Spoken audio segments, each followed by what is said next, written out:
Present টাইমেট big ব্ৰেকিংলৈ স্বাগতম আৰু লৈ আহিছোঁ এটা গুৰুত্বপূৰ্ণ খবৰ। টোপনিত লালকাল আৰক্ষী নাক বজাই শুই থকাৰ অৱস্থাতেই আৰক্ষীৰ বাইক আৰু মোবাইল লৈ পলাল তিনি কয়দী। গোলাঘাটত সংঘটিত হৈছে আজব ঘটনা।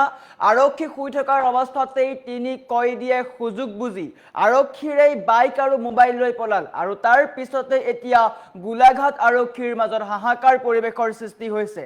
পুৱাই আৰক্ষী শুই আছিল আৰু আৰক্ষীৰ নাকৰ তলেৰে বাইক আৰু মোবাইল চুৰি কৰি উধাও হ'ল তিনি কয়দী। তাৰ সমান্তৰালকৈ গোলাঘাট ট্ৰিপল মাৰ্ডাৰ কাণ্ডৰ অভিযুক্তও আছিল এগৰাকী অভিযুক্ত আৰু এই সন্দৰ্ভত সবিশেষ লৈ অহাৰ চেষ্টা কৰিছোঁ। জনাই আছো ষ্টাৰ চিমেণ্ট প্ৰেজেণ্ট টাইমেট বিগ ব্ৰেকিং। টোপনিত লালকাল আৰক্ষী আৰু আৰক্ষীৰ নাকৰ তলেৰেই পলাল তিনিটাকৈ কয়দী। আৰক্ষীৰ বাইক আৰু মোবাইল লৈ পলাল তিনি কয়দী।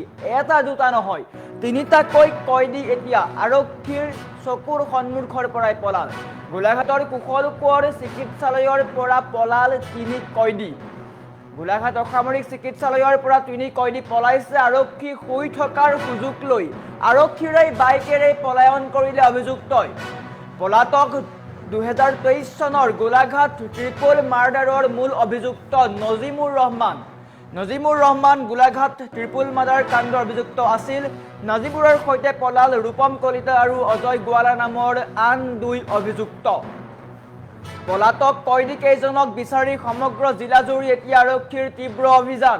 হাহাকাৰ লাগিছে আৰক্ষীৰ, কিয়নো আৰক্ষীৰ নাকৰ তলেৰেই পলাল তিনিটাকৈ কয়দী। টোপনিত লালকাল আৰক্ষী আৰু আৰক্ষীৰে বাইক আৰু মোবাইল লৈ উধাও হ'ল তিনি কয়দী। কৰ্তব্যৰত আৰক্ষীৰ নাক বজাই টোপনি আৰু সেই সুযোগতে আৰক্ষীৰে বাইক আৰু মোবাইল লৈ পলাল এটা দুটা নহয়, তিনিটাকৈ কয়দী।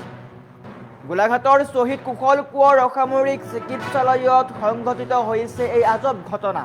2023 চনত ৰাজ্য জোকাৰি যোৱা গোলাঘাটৰ ভয়ংকৰ ট্ৰিপল মাৰ্ডাৰ কাণ্ডৰ মূল অভিযুক্ত নজিমুৰ ৰহমান সহ ৰূপম কলিতা আৰু অজয় গোৱালা নামৰ আন দুটা অভিযুক্ত পলাল চিকিৎসালয়ৰ পৰা। চাঞ্চল্যৰ বিষয় এইটোৱে যে আৰক্ষীয়ে টোপনিত লালকাল হৈ থকাৰ সুযোগ লৈ আৰক্ষীৰেই বাইক চলাই পলাই গ'ল অভিযুক্ত কেইজন। গোলাঘাট শ্বহীদ কুশল কোঁৱৰ অসামৰিক চিকিৎসালয়ৰ দৃশ্যাংশ দেখুৱাইছো। এয়া আৰক্ষীৰ দৌৰা দৌৰি আৰু অভিযানৰ দৃশ্য এতিয়া আহি পৰিছে। এটা অত্যন্ত আজব ঘটনা। আৰক্ষীৰ চূড়ান্ত অৱহেলা আৰু দায়িত্ব জ্ঞানহীনতাৰ উদণ্ড নমুনা দেখিবলৈ পোৱা গৈছে। চিকিৎসালয়ৰ পৰা কৰ্তব্যৰত আৰক্ষীক বুঢ়া আঙুলি দেখুৱাই ধেমালিতেই পলায়ন কৰিলে তিনিটাকৈ দুৰ্দান্ত কয়দীয়ে। ঘটনাটো ঘটিছে গোলাঘাটৰ শ্বহীদ কুশল কোঁৱৰ অসামৰিক চিকিৎসালয়ত। চিকিৎসাৰ বাবে অনা তিনি অভিযুক্তক পহৰা দিবলৈ নিয়োজিত কৰা দলটো যেতিয়া নাক বজাই টোপনিত লালকাল হৈ আছিল, ঠিক তেনে সময়তে ৰাতিপুৱাৰ ভাগত আৰক্ষীৰ জিম্মাৰ পৰাই অতি চতুৰ, অতি কৌশলেৰে পলাই গ'ল তিনি অভিযুক্ত। কেৱল জিম্মাৰ পৰাই পলোৱাই নহয়, আৰক্ষীৰ পকেটৰ পৰা মোবাইল আৰু বাহিৰত ৰখাই থোৱা আৰক্ষীৰ বাইক লৈও পোনে পোনে পলালে কয়দীকেইটা। পলাতক কয়দীকেইজন ক্ৰমান্বয়ে 2023 চনত সমগ্ৰ ৰাজ্য জোকাৰি যোৱা গোলাঘাট নগৰৰ হিন্দী স্কুল ৰোডৰ বহু চৰ্চিত ট্ৰিপল মাৰ্ডাৰ কাণ্ডৰ মূল অভিযুক্ত নজিমুৰ ৰহমান আছিল।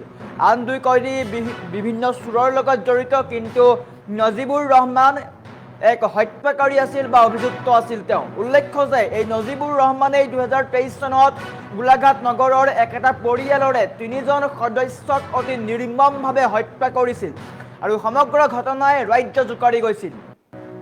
এনে এজন ভয়ংকৰ হত্যাকাৰী আৰক্ষীৰ মোবাইল আৰু বাইক লৈ পলাই যোৱা ঘটনাই এতিয়া স্তম্ভিত কৰি তুলিছে সচেতন মহলক। বৰ্তমান পলাই যোৱা কয়দীকেইটাক বিচাৰি সমগ্ৰ জিলাতে এতিয়া আৰক্ষীয়ে তীব্ৰ অভিযান অব্যাহত ৰাখিছে। কিন্তু প্ৰশ্ন হৈছে, আৰক্ষীৰ এনে দায়িত্বহীনতাৰ বাবে যদি পুনৰ কিবা অপ্ৰীতিকৰ ঘটনা ঘটে, তাৰ কাৰণে জগৰীয়া কোন হ'ব?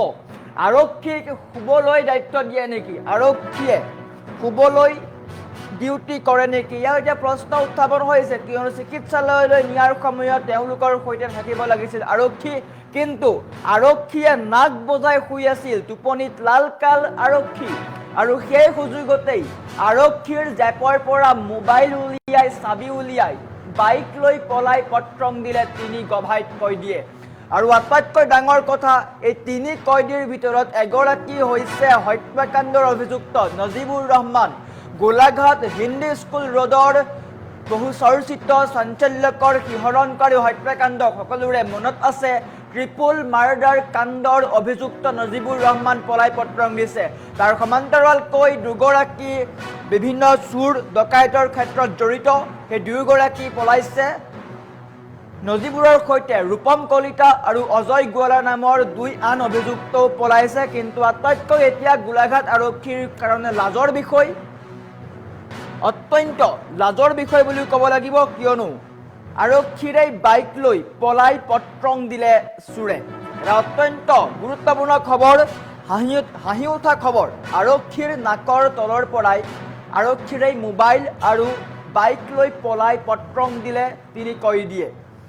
গোলাঘাটত সংঘটিত হৈছে আজব ঘটনা। গোলাঘাট আৰক্ষী এতিয়া হাহাকাৰ কৰিবলগীয়া হৈছে।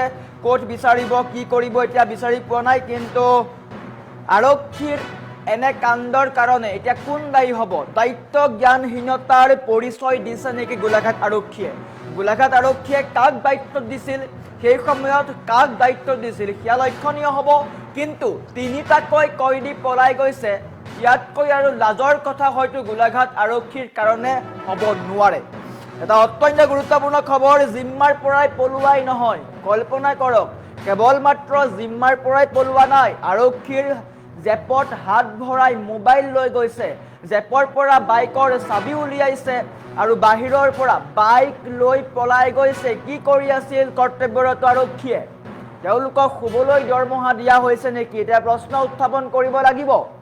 আৰক্ষী শুই থকাৰ সুযোগ লৈ আৰক্ষীৰ বাইকেৰেই পলাল তিনি কয়দী। আটাইতকৈ ডাঙৰ কথা, 2023 চনৰ গোলাঘাট ট্ৰিপল মাৰ্ডাৰ কাণ্ডৰ মূল অভিযুক্ত নজিবুৰ ৰহমান এক হত্যাকাৰী বুলি যদি আমি কওঁ ভুল নহ'ব।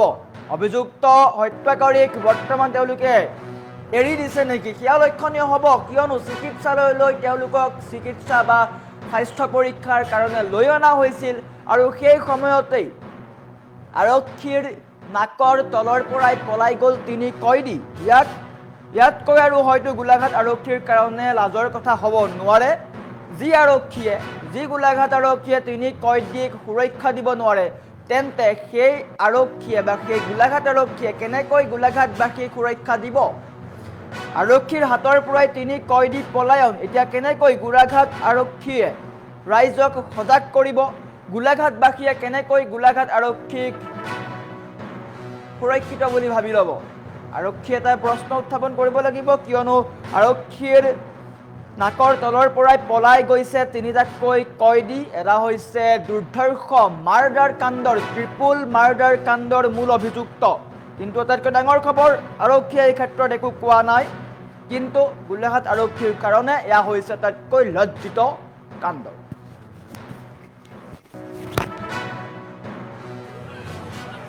মানে কথাটো এনেকুৱা ধৰণৰ, ৰাতিপুৱা আপোনাৰ মেজৰ সোনকালে উঠে দেই। আমাৰ যিজন ইনচাৰ্জ আছে আমাৰ BN বৰা পুলিচৰ, তেওঁ ৰাতিপুৱা সোনকালে উঠে। সদায় সোনকালে উঠি পেলাই মানে তেওঁ সদায় ঘৰলৈ যায় মানে 10টা বজাত আকৌ গা চা ধুই আহি পেলাই মানে 12টা বজাত আকৌ আহে, মানে যায়গৈ, আকৌ গধূলি ভাতটো খাই আহে। তো তেওঁ ৰাতিপুৱা সোনকালে গ'ল, মোক উঠালে। হেৰি নহয়, উঠালে মানে কি আৰু একেবাৰে উঠাই দিয়া নাই মোক, মানে এই শইকীয়া চাবিটো লোৱা, মানে লকআপৰ চাবিটো মোক দিলে। মইতো তেতিয়া মই বিচনাৰ পৰা উঠাই নাই, শুয়ে আছো। চাবিটো দিলে, চাবিটো দিয়াৰ পিছত মই লাহেকে মোৰ গাঁৱটোৰ কাষতে মই থৈ দিলোঁ। তেওঁতো গুচি গ'ল। তাৰপৰা মইতো টোপনি গুচি গ'লোঁ।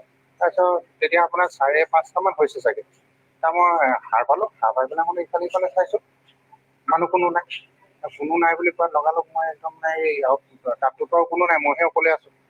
তাৰপৰা মই হেৰিলৈ আহিলোঁ, আউটপোষ্টলৈ আহিলোঁ। আউটপোষ্টত জনালোঁ কথাটো। কেইজন আছিলে? আছামী 3জন আছিলে।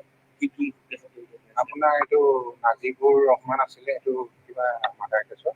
তাৰপিছত 2জন আছিলে, এজন আপোনাৰ কালি আনিছিলে কিবা হেৰি মোবাইল চুৰি কেছৰ। তাৰপৰা এজন আগৰ আছিলে কিবা পইচা চুৰি কেছৰ বুলি কৈছে।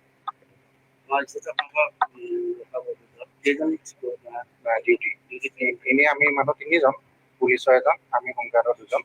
তেওঁ এজন মানে কালি কিবা তেওঁ শাহুৱেকৰ ঘৰত সকাম আছিলে, আজি সকাম, কালি মানে ইনচাৰ্জক কৈ পেলাই তেওঁ কালি গৈছিল। যিটো ইনচাৰ্জ তেওঁ হেৰি ক'লে যে তেওঁ মানে কি ইয়াতে লগতে থাকে, তেওঁ ৰাতিপুৱা সদায় ৰাতিপুৱা কোনো উঠাৰ আগত তেওঁ মুঠতে খুলি পেলাই মই যাওঁ বুলি ক'ব, তেওঁ গুচি যায়। আগৰ তাৰমানে কি হয় আৰু হেৰি আপোনাৰ নাজিবোৰকতো আগতো মইতো ইয়াত অহা আজি আপোনাৰ 2.5 মাহ হৈছে, আগৰ পৰাতো নাজিবোৰ আগতো ইয়াত এডমিট হৈ গৈছে। এতিয়া নাজিবোৰকতো হেণ্ডকাপ লগোৱা নহয়, যিটো আছামী হেণ্ডকাপ লগোৱা নহয়, কেতিয়াবা লগাই, প্ৰায় মানে ওলাই থাকে।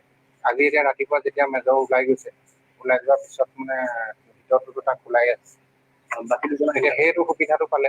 বাকী দুজনৰ হেণ্ডকাপ লাগি আছে, বাকী দুজন হেণ্ডকাপ হাতে ভৰিয়ে লাগি আছে। হেণ্ডকাপ হ'ব পাৰে নাই, হেণ্ডকাপ আপোনাৰ চাবিটো লৈ ল'লে যে মোৰ হেৰি পৰা তাৰমানে সিটো বিচনাত শুই আছে, মেজৰ যাওঁতেতো সি দেখিছে চাবি ক'ত দিছে কি কথা নিশ্চয় চাগে দেখিছে। তাৰপৰা সেই চাবিটো লৈ পেলাই মইতো টোপনি গুচি গ'ল, চাবিটো লৈ গুচি গৈছে। আৰু মই অহা যোৱা কৰিলে মানে মোৰ আপোনাৰ ৱালতে মোৰ বেগটো থাকে, বেগটোতে মোৰ বাইকৰ চাবিটো বাইকো লৈ গৈছে।